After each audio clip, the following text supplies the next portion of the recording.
Olá, pessoal!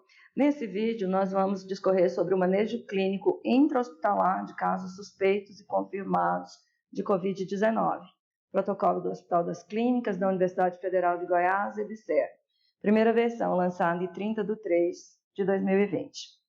Meu nome é Suelene Aires Franca, eu sou médica assistente da UTI do Hospital das Clínicas, especialista em pneumologia pela Unifesp-SBPT, especialista em medicina intensiva pela AMIB, doutor em medicina, área de concentração pneumologia pela FMUSP.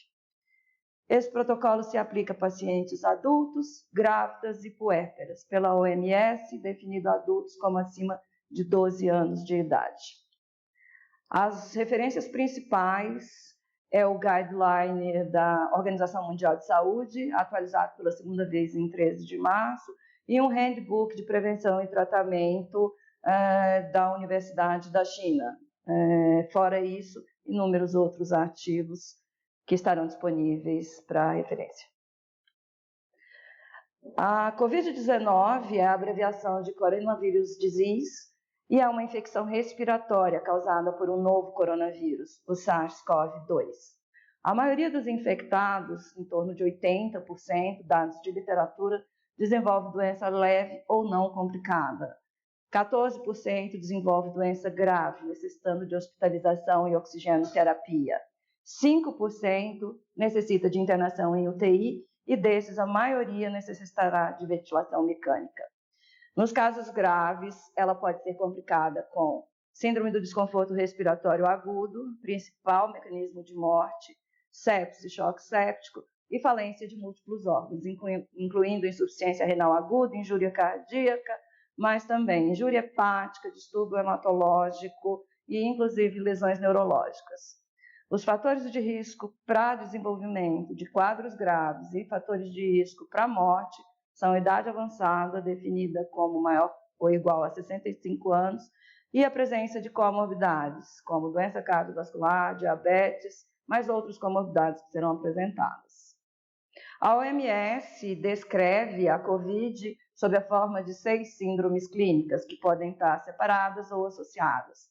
A doença leve, a doença ambulatorial, os pacientes se apresentam com um quadro de infecção viral do trato respiratório superior não complicada. O sintoma mais frequente é a febre, porém, ela pode não estar presente e a falta de febre não exclui que o caso possa ser suspeito.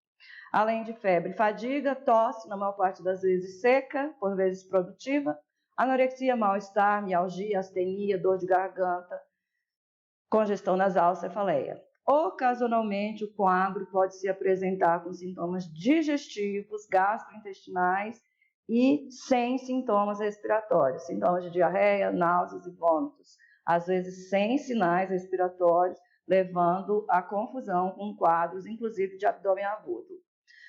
Lembrar que pacientes idosos e imunossuprimidos podem apresentar sintomas atípicos, pouca febre, ausência de febre, somente queda do estado geral.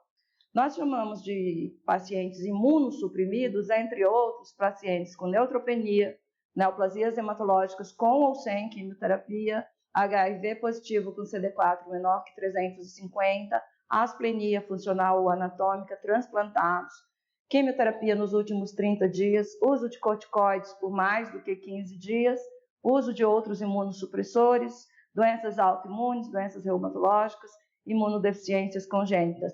Esses pacientes podem se apresentar simplesmente com queda de estado geral, então tem que ficar atento para a hipótese desses pacientes poderem ser suspeitos da Covid-19. E depois dos quadros leves, a próxima síndrome seria a pneumonia.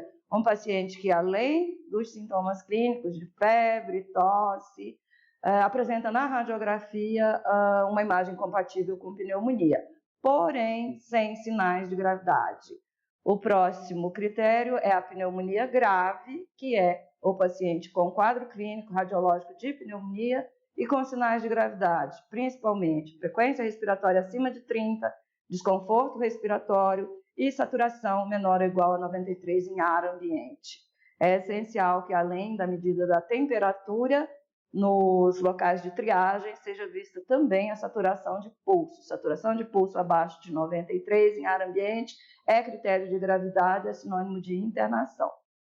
Na evolução, esses pacientes com pneumonia podem evoluir para síndrome de desconforto respiratório agudo, que é definida como uma insuficiência respiratória de instalação aguda, caracterizada por infiltrados pulmonares bilaterais, vistos na radiografia ou na tomografia, que não podem ser completamente explicados por hipervolemia ou causas associadas ao aumento da pressão arterial esquerda, como insuficiência cardíaca, infarto agudo do miocárdio.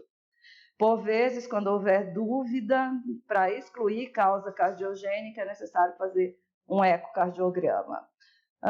Além, como eu falei, da insuficiência respiratória ser de instalação aguda, caracterizada por infiltrados bilaterais que não se explicam por aumento da pressão arterial esquerda, esses pacientes apresentam um comprometimento severo da oxigenação. PO2 e FiO2 menor que 300 definem uma síndrome do desconforto respiratório agudo leve, abaixo de 200 moderado, abaixo de 100 grave. Lembrando que o nosso PO2 e FiO2 normal é de 400 a 500, a gente faz de 80 a 100 milímetros de mercúrio de oxigênio, respirando fração inspirada de 21%.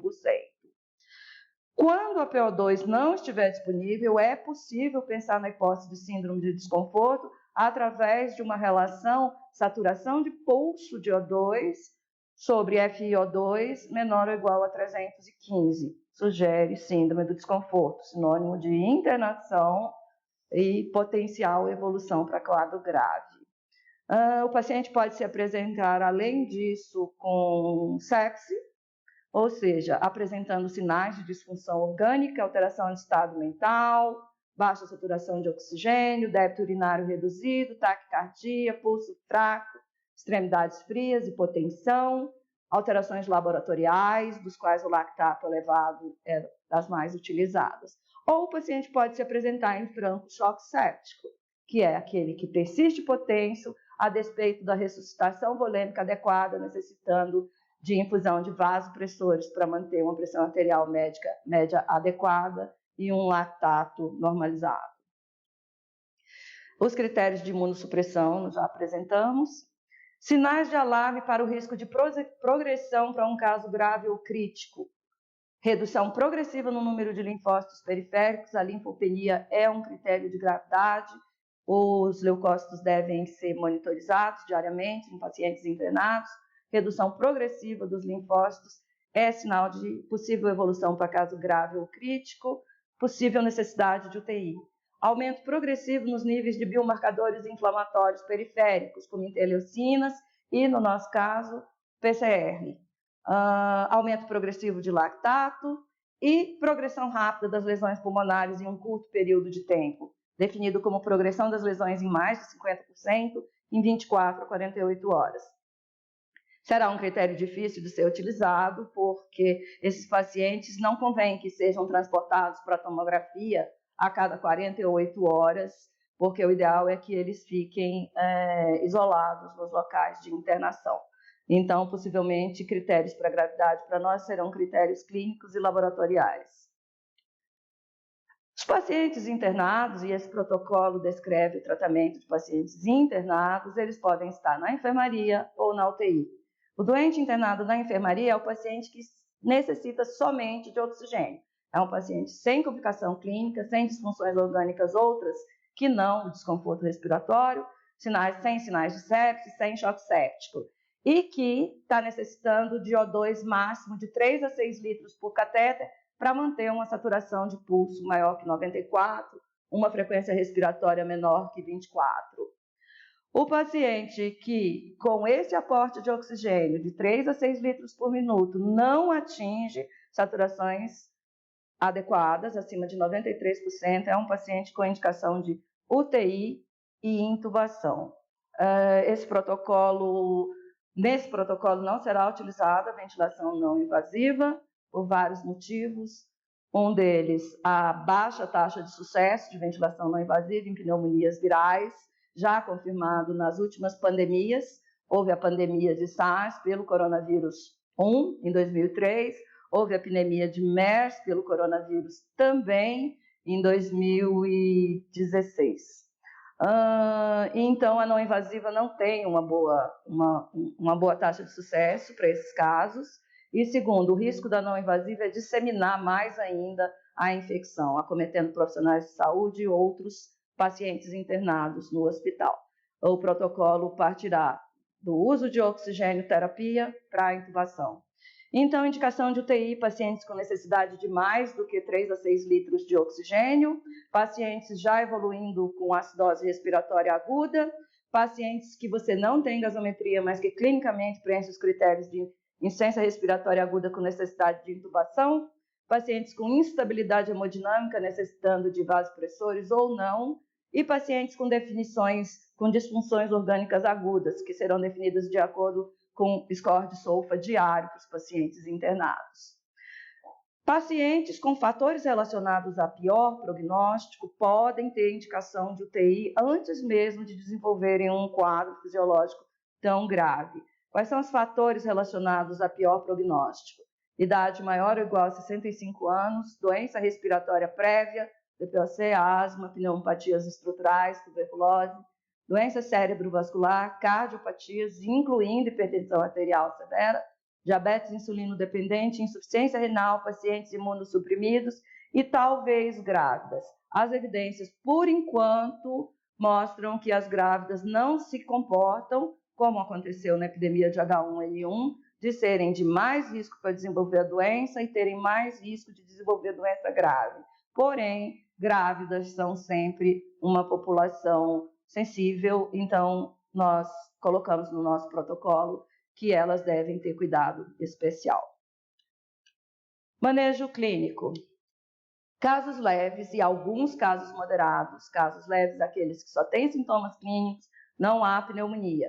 Alguns casos moderados, aqueles pacientes com pneumonia, porém sem nenhum sinal de sepse, de disfunção orgânica e que têm condição de ser tratados em casa. Não requer internação, mas exige isolamento domiciliar. O paciente tem que ser orientado, o paciente e acompanhantes quanto às precauções, orientações por escrito, termo de consentimento livre e esclarecido de que ele foi informado de que ele deve se manter em isolamento domiciliar. Sintomáticos, oseltamivir e antibióticos de acordo com a suspeita de influenza ou de pneumonia bacteriana e o principal, ou um dos principais, orientação quanto aos sintomas de agravamento da doença. Caso surjam, procurar imediatamente atendimento médico. Quais são os sintomas e sinais de agravamento da doença? Manutenção de febre elevada, surgimento de dispneia, ou piora de uma dispneia leve que já se apresentasse. Esse paciente deve retornar ao hospital, onde ele será internado. Casos internados vão ser casos moderados, graves e críticos, e no Hospital das Clínicas da UFG-BSE, esse paciente estará internado na enfermaria ou na UTI, de acordo com a indicação e a disponibilidade de leito. Nesses pacientes, nós temos um protocolo de exames complementares a serem solicitados e um protocolo de manejo clínico. Os exames complementares de pacientes internados, pelo menos no primeiro dia de internação, posteriormente nós vamos definir de quantos em quantos dias vai ser repetido, mas no momento da internação, o paciente terá coletado hemograma, eletrólitos, função renal, função de coagulação, TAP, TTPA, dímero D, CPK, DHL, TGO e TGP, bilirrubinas, alteração hepática também pode surgir, lactato, gasometria arterial, PCR, troponina, mesmo em pacientes sem dor torácica, porque acometimento miocárdico pode ocorrer, exame simples de urina. Dos exames de imagem, provavelmente todos os pacientes terão raio-x de tórax, os pacientes com síndrome do desconforto respiratório, se possível, terão tomografia de tórax. Tomografia de abdômen está marcada com um asterisco, para lembrar que alguns pacientes, está havendo relatos de pacientes que se apresentam na unidade de emergência com quadro abdominal, náuseas, vômitos, diarreia e, por vezes, até quadro sugestivo de abdômen agudo. E, muitas vezes, o paciente já foi levado para a laparotomia exploradora com um abdômen agudo e depois se viu que era a COVID-19 se apresentando sem sinais respiratórios. Então, uma conduta que está se tomando junto com o pronto-socorro e a equipe de cirurgia é que pacientes que se apresentem com quadro de abdômen agudo nesse período de pandemia, mesmo que não tenham sintomas respiratórios, vão fazer também uma tomografia de tórax. Eletro em todos os pacientes. Se houver a indicação de uso de derivados da cloroquina, hidroxicloroquina, eles têm contraindicação em cardiopatas, eles têm possíveis efeitos adversos no ritmo, portanto, todos os pacientes farão eletrocardiograma e ecocardiograma de acordo com a definição do protocolo de cardiologia para o COVID. A microbiologia de acordo com o protocolo da instituição, mas basicamente não se deixa de colher hemoculturas antes de iniciar ou de trocar qualquer esquema antibiótico. O diagnóstico será feito pelo PCR COVID-19 em suave de naso e orofaringe. Lembrar que em pacientes intubados, fazer o PCR no aspirado traqueal. A sensibilidade é maior, a taxa de diagnóstico de falso negativo é maior. Não há necessidade da coleta do suave de naso e oro se o doente está ou vai ser imediatamente intubado. O protocolo de manejo clínico envolve 8 estações. A primeira, oxigenoterapia e monitorização. A segunda, manejo de fluidos, tratamento de co-infecções, tratamento da síndrome do desconforto respiratório agudo, tratamento do choque séptico, discussão sobre o uso ou não de corticoides, prevenção de complicações e terapias específicas antivirais e imunomoduladoras.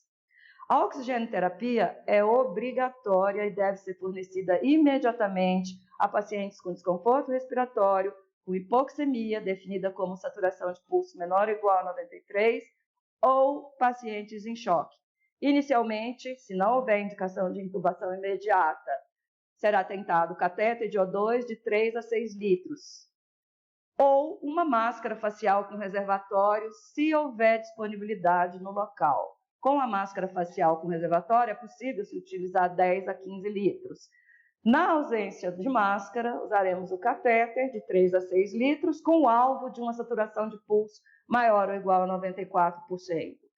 Se não se atingir esse alvo, entre 30 minutos, 60 minutos, 120 minutos no máximo de observação, o paciente deve ser eletivamente intubado. Qualquer paciente usando oxigênio deve ter monitorização para sinais de deterioração clínica, insuficiência respiratória e choque podem surgir rapidamente, inesperadamente. O ideal é que os pacientes em uso de oxigênio estejam com monitorização de oximetria de pulso contínua, em qualquer lugar em que eles estejam internados, inclusive nas enfermarias. Esse protocolo, como eu disse, não engloba o uso de ventilação não invasiva, não será usada a ventilação não invasiva nesses pacientes no nosso serviço. Em relação ao manejo de fluidos, diferentemente de outros quadros de sepse, choque séptico, aqui a estratégia é conservadora na infusão de fluidos. Se não houver sinais de hipoperfusão, de choque, deve-se manter uma mínima infusão de fluidos intravenosos. Estimular a hidratação por via oral sempre que possível, ou via sonda nasoenteral, se for o caso. Por quê? Porque ressuscitação volêmica agressiva pode piorar a oxigenação, aumentando a necessidade de ventilação mecânica, em um momento em que, em vários lugares do planeta, ventiladores mecânicos estão começando a faltar. Em pacientes já sob ventilação mecânica, a estratégia conservadora no manejo de fluidos está associada a um menor tempo de ventilação. O nosso objetivo é promover um balanço hídrico negativo de 500 a 1.000 ml por dia. Diurético pode ser utilizado com critério na obtenção desse balanço. Tratamento de co-infecções. Em alguns protocolos não é iniciada a terapia antimicrobiana empírica, acreditando-se ao COVID-19 todas as alterações clínicas, radiológicas, laboratoriais.